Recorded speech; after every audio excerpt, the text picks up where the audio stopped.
నిన్న బయటికెళ్ళాం కదండీ! ఒకళ్ళ ఇంట్లో మునగాకుంటే అడిగి తీసుకున్నాం.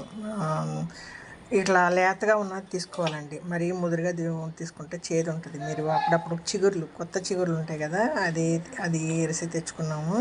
నేను రాంగానే సాలిపురుగులు ఏమైనా ఉన్నాయేమో చూసి దాన్ని పేపర్‌లో చుట్టేసి ఫ్రిడ్జ్‌లో పెట్టేసానండి, కవర్‌లో పెట్టి. దానివల్ల మనకొచ్చి పేపర్ ఉండటం వల్ల అండి దీంట్లోంచి తడి వచ్చి ఆకు కుళ్ళిపోకుండా ఉంటుంది, ఫ్రెష్గా ఉంటుంది.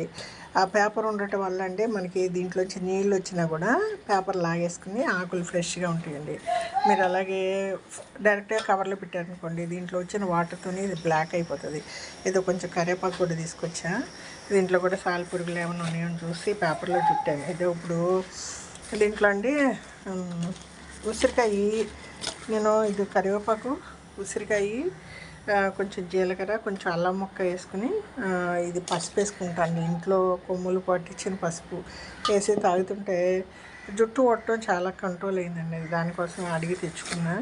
సరే అండి, దీంట్లోంచి కొంచెం కరివేపాకు తీసుకుని మిగతాది కారం కొడదామా అనుకున్నాను. కారం ఏం లేదండి, మీరు ఇలాగే కొమ్మలతో జాడించేసి ఆలాడి కడితే 2 రోజుల్లో డ్రై అయిపోతుంది ఇంట్లోనే.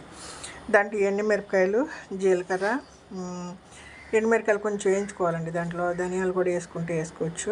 వెల్లుల్లిపాయ, జీలకర్ర వేసి కొంచెం లైట్గా చింతపండు కూడా వేయించుకుని ఈ కరివేపాకును కూడా వేడిగా అంటే స్టవ్ ఆపేసి ఆ పెనంలో వేస్తే డ్రై అయిపోయి మనకి పొడి ఇవ్వడానికి ఈజీగా ఉంటుందండి. అవి పొడి చేసుకోవడమేనండి.